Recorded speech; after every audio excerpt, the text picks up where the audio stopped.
ಆತ್ಮೀಯ ಮತದಾರ ಬಂಧುಗಳೇ, ನಿಮ್ಮೆಲ್ಲರಿಗೂ ನಮಸ್ಕಾರ. ಇಂದು ನಾನು ವಿಶೇಷ ಸಮಗ್ರ ಪರಿಷ್ಕರಣೆ ಅಂದರೆ SIRಗಾಗಿ ನಿಮ್ಮ ಎನ್ಯುಮರೇಷನ್ ಫಾರ್ಮ್ ಹೇಗೆ ಭರ್ತಿ ಮಾಡಬೇಕು ಎಂಬುದರ ಬಗ್ಗೆ ಮಾಹಿತಿ ನೀಡಲಿದ್ದೇನೆ. ಮೊದಲನೆಯದಾಗಿ ಭಾಗ 1 ನೋಡಿ. ಈ ಭಾಗದಲ್ಲಿ ನಿಮ್ಮ ವಿವರಗಳನ್ನು ಈಗಾಗಲೇ ಮುದ್ರಿಸಲಾಗಿದೆ. ನಿಮ್ಮ ಹೆಸರು, ಮತದಾರರ ಗುರುತಿನ ಚೀಟಿ ಅಂದರೆ ಎಪಿಕ್ ಸಂಖ್ಯೆ, ವಿಳಾಸ, ವಿಧಾನಸಭಾ ಕ್ಷೇತ್ರ ಮತ್ತು ನಿಮ್ಮ ಹಳೆಯ ಭಾವಚಿತ್ರಗಳನ್ನು ಮುದ್ರಿಸಲಾಗಿದೆ. ಅದಲ್ಲದೆ ನಿಮ್ಮ ಬೂತ್ ಮಟ್ಟದ ಅಧಿಕಾರಿಯ ಹೆಸರು ಅಂದರೆ BLOರವರ ಹೆಸರು ಮತ್ತು ಮೊಬೈಲ್ ಸಂಖ್ಯೆಯನ್ನು ಸಹ ಮುದ್ರಿಸಲಾಗಿದೆ. ನಿಮ್ಮ ಮುದ್ರಿತವಾಗಿರುವ ಭಾವಚಿತ್ರ ಹಳೆಯದಾಗಿದ್ದರೆ ಅಥವಾ ಅಸ್ಪಷ್ಟವಾಗಿದ್ದರೆ ನೀವು ಹೊಸ ಭಾವಚಿತ್ರವನ್ನು ಒದಗಿಸಬೇಕಾಗುತ್ತದೆ. ಆದರೆ ಹಳೆಯ ಭಾವಚಿತ್ರವು ಸರಿಯಾಗಿದ್ದರೆ ನೀವು ಹೊಸ ಭಾವಚಿತ್ರವನ್ನು ನೀಡದೆ ಮುಂದುವರಿಯಬಹುದು. ಭಾಗ 2ರಲ್ಲಿ ಹಿಂದಿನ SIRನ ಅಂದರೆ 2002ನೇ ಸಾಲಿನ ಮತದಾರರ ಪಟ್ಟಿಯ ವಿವರಗಳನ್ನು ನೀವು ದಾಖಲಿಸಬೇಕಾಗಿದೆ.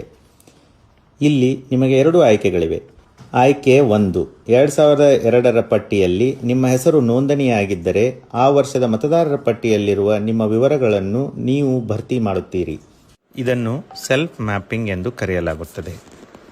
ಆಯ್ಕೆ 2, ಒಂದು ವೇಳೆ 2002ರಲ್ಲಿ ನಿಮ್ಮ ಹೆಸರು ನೋಂದಣಿಯಾಗದಿದ್ದರೆ ನೀವು ನಿಮ್ಮ ತಂದೆ, ತಾಯಿ, ಅಜ್ಜ ಅಥವಾ ಅಜ್ಜಿಯವರ 2002ರ ಮತದಾರರ ಪಟ್ಟಿಯ ವಿವರಗಳನ್ನು ಒದಗಿಸಬೇಕು. ಇದನ್ನು ಪ್ರೊಜೆನಿ ಮ್ಯಾಪಿಂಗ್ ಎಂದು ಕರೆಯಲಾಗುತ್ತದೆ. 2002ರ ಮತದಾರರ ಪಟ್ಟಿಗಳ ವಿವರಗಳು ನಿಮ್ಮ ಬೂತ್ ಮಟ್ಟದ ಅಧಿಕಾರಿಗಳೊಂದಿಗೆ ಲಭ್ಯವಿರುತ್ತದೆ. ಅದಲ್ಲದೆ ಮುಖ್ಯ ಚುನಾವಣಾಧಿಕಾರಿಯವರ ವೆಬ್ಸೈಟ್ co.karnataka.gov.in ಮತ್ತು ಭಾರತ ಚುನಾವಣಾ ಆಯೋಗದ ವೆಬ್ಸೈಟ್ voters.eci.gov.in ಹಾಗೂ ECI ನೆಟ್ ಅಪ್ಲಿಕೇಶನ್ನಲ್ಲಿ ಸಹ ಲಭ್ಯವಿರುತ್ತದೆ. ಭಾಗ 3ರಲ್ಲಿ ನಿಮ್ಮ ಪ್ರಸ್ತುತ ವಿವರಗಳನ್ನು ನಮೂದಿಸುತ್ತೀರಿ. ದಯವಿಟ್ಟು ಗಮನಿಸಿ, ಇಲ್ಲಿ ನಿಮ್ಮ ಜನ್ಮ ದಿನಾಂಕವನ್ನು ಕಡ್ಡಾಯವಾಗಿ ನಮೂದಿಸಬೇಕು. ಆದರೆ ನಿಮ್ಮ ಆಧಾರ್ ಮತ್ತು ಮೊಬೈಲ್ ಸಂಖ್ಯೆಗಳನ್ನು ನಮೂದಿಸುವುದು ಐಚ್ಛಿಕವಾಗಿರುತ್ತದೆ.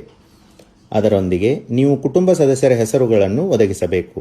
ಇದರಲ್ಲಿ ನಿಮ್ಮ ತಂದೆ, ಪೋಷಕರು, ತಾಯಿಯವರ ಹೆಸರು ಹಾಗೂ ಮದುವೆಯಾಗಿದ್ದರೆ ಗಂಡ ಅಥವಾ ಹೆಂಡತಿಯ ಹೆಸರನ್ನು ನಮೂದಿಸಬಹುದು.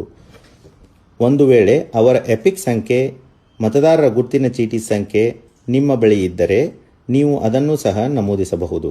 ನಿಮ್ಮ ಎಲ್ಲ ನಮೂದುಗಳು ನಿಖರವಾಗಿವೆಯೇ ಎಂದು ನೀವು 2 ಬಾರಿ ಪರಿಶೀಲಿಸಿ ಹಾಗೂ ಕೆಳಗಡೆ ನೀಡಿರುವ 3 ಘೋಷಣೆಗಳನ್ನು ಓದಿಕೊಂಡ ನಂತರ ಫಾರ್ಮ್ಗೆ ಸಹಿ ಮಾಡಿ ಅಥವಾ ಎಡಗೈ ಹೆಬ್ಬೆರಳ ಗುರುತು ನೀಡಿ. ನಿಮ್ಮ ಅನುಪಸ್ಥಿತಿಯಲ್ಲಿ ನಿಮ್ಮ ಪರವಾಗಿ ನಿಮ್ಮ ಕುಟುಂಬದ ಯಾವುದೇ ವಯಸ್ಕ ಸದಸ್ಯರು ನಿಮ್ಮೊಂದಿಗಿನ ಸಂಬಂಧವನ್ನು ನಮೂದಿಸಿ ಸಹಿ ಮಾಡಬಹುದು. ಸಹಿ ಮಾಡಿದ ನಂತರ ಫಾರ್ಮ್ ಅನ್ನು ನಿಮ್ಮ ಬೂತ್ ಮಟ್ಟದ ಅಧಿಕಾರಿಯವರಿಗೆ ಅಂದರೆ BLOರವರಿಗೆ ಹಸ್ತಾಂತರಿಸಿ. ನಂತರ BLO ಸ್ವತಃ ಫಾರ್ಮ್ಗಳಿಗೆ ಸಹಿ ಮಾಡುತ್ತಾರೆ. ಅವರು ಅಧಿಕೃತ ದಾಖಲೆಗಳಿಗಾಗಿ ಒಂದು ಪ್ರತಿಯನ್ನು ಇಟ್ಟುಕೊಳ್ಳುತ್ತಾರೆ ಮತ್ತು ಇನ್ನೊಂದು ಪ್ರತಿಯನ್ನು ನಿಮಗೆ ಹಿಂತಿರುಗಿಸುತ್ತಾರೆ. ದಯವಿಟ್ಟು ಈ ಹಿಂತಿರುಗಿಸಿದ ಪ್ರತಿಯನ್ನು ಸುರಕ್ಷಿತವಾಗಿಟ್ಟುಕೊಳ್ಳಿ, ಏಕೆಂದರೆ ಇದು ನಿಮ್ಮ ಅಧಿಕೃತ ಸ್ವೀಕೃತಿಯಾಗಿರುತ್ತದೆ. ವಿಶೇಷ ಸೂಚನೆ: ಎನ್ಯುಮರೇಷನ್ ಫಾರ್ಮ್ ಜೊತೆ ಯಾವುದೇ ದಾಖಲೆ ಒದಗಿಸುವ ಅವಶ್ಯಕತೆ ಇರುವುದಿಲ್ಲ. ನಿಮ್ಮ ಅಮೂಲ್ಯ ಸಮಯಕ್ಕಾಗಿ ಧನ್ಯವಾದಗಳು.